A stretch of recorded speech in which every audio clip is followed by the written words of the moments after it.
Friends, இது incredible Tamil பெண்கள். இன்னைக்கு ஒரு நான்வெஜ் சாப்பாடு பார்க்கலாம். மட்டன் குழம்பு, சிக்கன் கிரேவி, அப்புறம் மட்டன் நுரையீரல் வாங்கியிருக்கேன். அது ஃப்ரை பண்ணுறது இதெல்லாம் எப்படி ஃபாஸ்ட்டாக பண்ணலான்றத பார்க்கலாம். ஓகேவா? ஃபஸ்ட்டு இதுக்கு வெங்காயம் தக்காளிலாம் ஆல்ரெடி ப்ரிப்பேர் பண்ணி வச்சுருக்கேன். இதை கட் பண்ணி அரைச்சிக்க போகிறேன். நான் எப்போவுமே அப்படி தான் கொஞ்சம் ரஃப்பான பேஸ்ட்டாக அரைச்சி தான் குழம்புக்கு யூஸ் பண்ணுவேன். அது கட் பண்ணுறதோட ரொம்ப ஈஸியாக இருக்கும். இப்போது இது இருக்கு இல்லையா, இதை அப்படியே அரைச்சிக்கிட்டால் சிக்கனுக்கும் அப்புறம் மட்டனுக்கும் இதே யூஸ் பண்ணிக்குவேன். ரொம்ப ஃபைன் பேஸ்ட்டாக அரைக்கக்கூடாது. தெரியுதா? இந்த அளவுக்கு ரஃப்பான பேஸ்ட்டாக அரைச்சி வச்சுக்கணும்.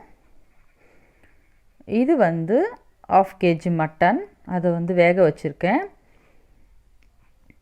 இப்போது இந்த தண்ணி இருக்கு இல்லையா, மட்டன் ஸ்டாக், அதை சூப்புக்கும் ரசத்துக்கும் எடுத்துக்கிறேன்.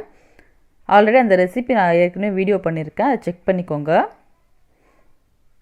இப்போ ஒரு கடாய் வச்சுக்குவோம். இப்போ மட்டன் குழம்புக்கு தேவையான எண்ணெய் ஊற்றிக்கிறேன். எண்ணெய் சூடாகட்டும்.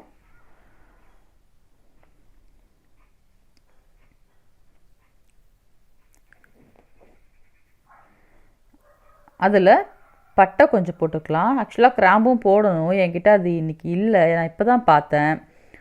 ஸோ பட்டை மட்டும் போட்டு தான் இன்றைக்கி எல்லா குழம்பும் வைக்க போகிறேன். அப்புறம் இந்த வெங்காயம் தக்காளி அரைச்சோம் இல்லையா, அந்த பேஸ்ட்டு போட்டுக்கலாம்.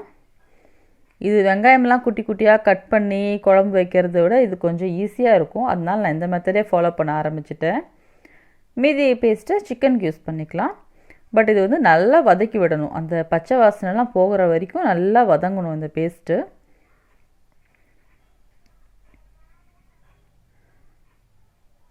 இப்போ கொஞ்சம் வெந்துருச்சு. இது கூட இஞ்சி பூண்டு பேஸ்ட்டு சேர்த்துக்கலாம். ஒரு 1.5 ஸ்பூன் இஞ்சி பூண்டு பேஸ்ட்டு, அதுவும் அப்படியே வதக்கி விட்டுடலாம். அதுவும் வதங்கணும். அப்புறம் கொஞ்சம் மட்டன் மசாலா போட்டு இதை நல்லா வதக்கி விட்டுருவோம். எண்ணெயிலே இது நல்லா வேகட்டும்.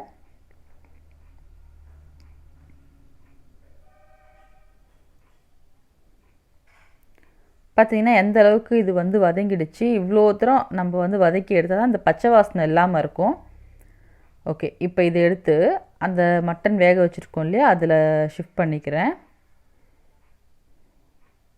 கொஞ்சம் தண்ணி ஊற்றிருக்கேன், கொஞ்சமாக உப்பு போடுறேன். ஏன்னா நான் வேக வைக்கும் போதே கொஞ்சம் உப்பு போட்டிருக்கேன். ஓகே, அப்புறம் ஒரு 2 ஸ்பூன் மிளகா பொடி. இதில் நான் தேங்காய் பேஸ்ட்டும் போட போகிறேன்.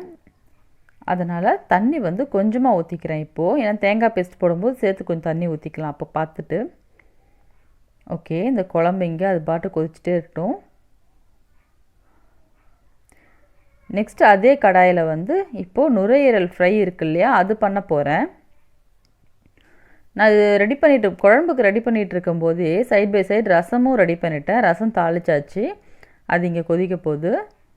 இது நுரையீரலுக்காக பண்ணிகிட்ருக்கோம்.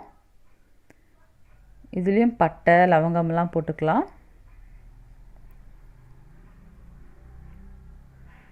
இதுக்கு நான் ஆனியன்ஸ் கட் பண்ணி தான் வச்சுருக்கேன், அதை சேர்த்துக்கிறேன். ஏன்னா இது அப்படியே ஃப்ரை பண்ணுறோம் இல்லையா, அதனால நான் அரைச்சி போடல, கிரேவிக்கு மட்டும்தான் அரைச்சி போடுவேன். ஆனியன் நல்லா வேகட்டும்.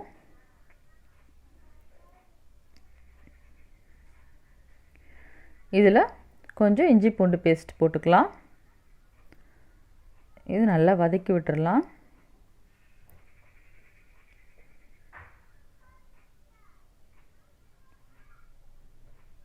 இப்போது ரசம் கொதிக்கிற ஸ்டேஜில் இருக்குது. அப்புறம் இந்த பக்கம் ஆல்மோஸ்ட் குழம்பும் கொதிச்சிக்கிட்டு இருக்குது. தேங்காய் அரைச்சி ஊற்றுறதுக்கு ரெடியாக இருக்குது. பார்த்திங்கன்னா 3 பர்னருமே இப்போ பிஸியாக இருக்குது. ரசம் ரெடி ஆகிடுச்சு, ஸ்டவ் ஆஃப் பண்ணிடலாம். இதில் நான் சாதம் வச்சுக்குவேன் அடுத்தது. இதுவும் நல்லா வதங்கிடுச்சு. இதில் தக்காளி போட்டு இன்னும் கொஞ்சம் நேரம் நல்லா வதக்கிடுவோம். ஓகே, இது வதங்கிட்டே இருக்கட்டும். அதுக்குள்ளே குழம்புக்கு தேவையான தேங்காய் சோம்பு இதை அரைச்சிக்கலாம். இப்போ இந்த குழம்பு இப்படியே சாப்பிட்டா ரொம்ப நல்லா தான் இருக்கும். பட் நான் வந்து இன்னும் கொஞ்சம் குழம்பா வைக்கிறேன் இல்லையா, அதுக்காக தேங்காய் பேஸ்ட் போட்டுக்கிறேன். இது இப்படியே சாப்பிட்டாலும் ரொம்ப டேஸ்டியாக இருக்கும். இப்போ தேங்காய் ஊற்றிட்டு கூட வந்து தண்ணியை ஊற்றிருக்கேன். இது இன்னும் கொஞ்சம் கொதிக்கட்டும். இதில் எல்லாமே போட்டாச்சு, இது ஃபுல்லி ரெடி. இன்னும் கொஞ்ச நேரம் கொதித்த உடனே இதை ஆஃப் பண்ணிடலாம். அப்புறம் இங்கே பார்த்தா வெங்காயம் ஓவர் குக்காகவே ஆகிட்டுருக்கு.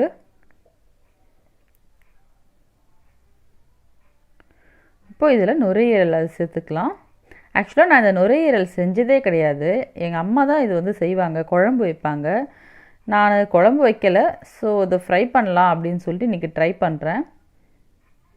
இப்போ தான் நான் ஃபஸ்ட் டைம் இதை செய்ய பார்க்குறேன். குழம்பு பார்த்திங்கன்னா நல்லா கொதிச்சிடுச்சு. இந்த கன்சிஸ்டன்சி போதும், ஆஃப் பண்ணிடலாம். இப்போ நுரையீரலை வந்து அந்த ஸ்டவ்வில் எடுத்து வச்சுட்டேன். இப்போ இந்த பக்கம் ஒரு கடாயில் நான் சிக்கன் செய்ய போகிறேன். சிக்கனுக்கு கொஞ்சம் எண்ணெய் தாராளமாக விட்டுக்கலாம். அது குழம்பு மாதிரி கிடையாது, ஒரு மாதிரி செமி கிரேவியாக பண்ண போகிறேன். எண்ணெய் சூடானவுடனே அகெயின் பட்டை, அந்த பேஸ்ட் வச்சுருந்தோம் இல்லையா, வெங்காயம் தக்காளி அரைச்ச பேஸ்ட்டு, அது மீதியெல்லாம் இதில் ஊற்றிக்கலாம். இது இப்போ நல்லா வேகட்டும். ஓகே, இப்போ இது என்ன பண்ணிகிட்ருக்குன்னு பார்க்கலாம். இதில் மிளகா பொடி, உப்பு, மட்டன் மசாலா எல்லாம் போட்டு வேக வச்சிடும். ஆல்ரெடி இதில் நான் தண்ணி ஊற்றலை, அதுலேருந்து தண்ணியை வந்து இப்படி வந்துகிட்ருக்கு.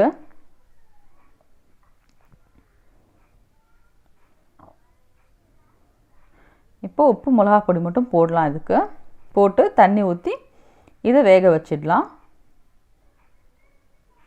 ஓகே, இப்போ இது மூடி வச்சிடுவோம். இது இந்த பக்கம் வெந்துக்கிட்டே இருக்கட்டும்.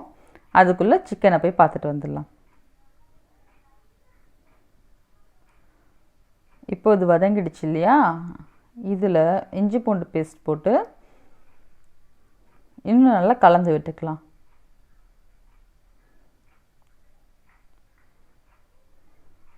கொஞ்சம் சிக்கன் மசாலா, அதுவும் இது கூட வேகும்போது அது நல்லாயிருக்கும், அதோட ஸ்மெல் வந்து.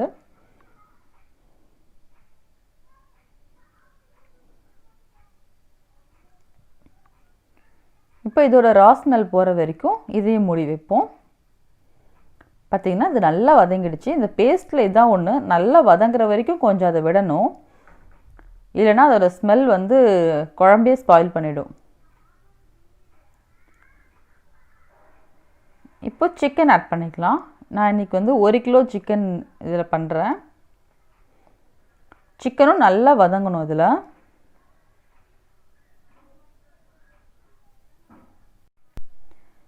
நல்லா சிக்கனை கலந்து விட்டுக்கலாம். இப்போ பார்த்திங்கன்னா சிக்கனும் அதில் வந்து நல்லா வெந்துக்கிட்டுருக்கு. இதில் நான் தண்ணி ஊற்றலை, சிக்கனில் இந்த தண்ணி தான். அப்புறம் கொஞ்சம் சால்ட்டு போட்டு நல்லா வதக்கி விட்டுக்கலாம். இனிமேல் தான் சிக்கனில் இந்த மிளகா பொடி போட்டு தண்ணி ஊற்றிருக்கேன். இதுவும் நல்லா வேகட்டும்.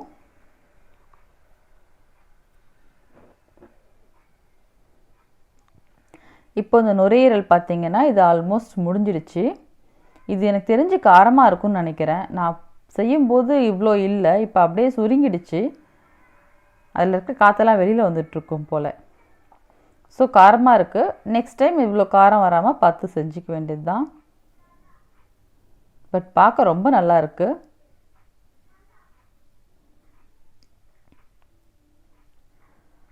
இப்போ சிக்கன் பார்த்திங்கன்னா அதுவும் ரெடி ஆகிடுச்சு.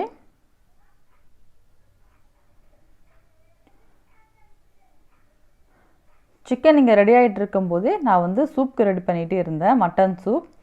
இங்கே பார்த்தீங்கன்னா சூப் ரெடி பண்ணி வச்சுருக்கேன். அது ஒரு பக்கம் கொதிக்கட்டும். அப்புறம் சாப்பாடும் செஞ்சுட்டேன். இப்போ நம்ம எதுக்குமே வந்து கொத்தமல்லி போடல இல்லையா, அதனால் எல்லாத்துலேயுமே கொஞ்சம் கொத்தமல்லியை அப்படியே தூவி விட்டுட்டே வரலாம். ஒரு தடவையாக கட் பண்ணி போட அது கொஞ்சம் டைம் எடுக்கும். ஸோ ஃபைனலாக கொத்தமல்லி சாப் பண்ணி எல்லாத்துலேயுமே தூவி விட்டுடலாம். ரசம் சூப்புக்கெலாம் கொஞ்சம் நிறையவே போட்டுட்டேன். ஸோ இந்த ஃப்ரைக்கு இல்லை, அதனால் கொஞ்சமாக போட்டிருக்கேன். ஓகே, இப்போ எல்லாமே ரெடி ஆகிடுச்சு. பிளேட்டிங் பண்ணிவிட்டு காட்டுறேன். ஓகேவா? ஓகே ஃப்ரெண்ட்ஸ், வேலையெல்லாம் முடிஞ்சிடுச்சு. சாப்பாடுலாம் செஞ்சுட்டு அந்த குக் பண்ண பாத்திரத்துலேருந்து வேறு பாத்திரத்துக்கு ஷிஃப்ட் பண்ணி பாத்திரம்லாம் கழுவி வெளியில் வச்சாச்சு. அப்புறம் சாப்பாடை வந்து நான் இங்கே பிளேட்டிங் பண்ணியிருக்கேன். வாங்க பார்க்கலாம். சாதம் ரெடியாக இருக்குது. இது வந்து அந்த நுரையீரல் கிரேவி, இது வந்து மட்டன் குழம்பு, சிக்கன் கிரேவி, இது வந்து ரசம், மட்டன் ரசம் அண்டு சூப்பு சாப்பிட இப்போ இவங்க ரெடியாக இருக்கிறாங்க.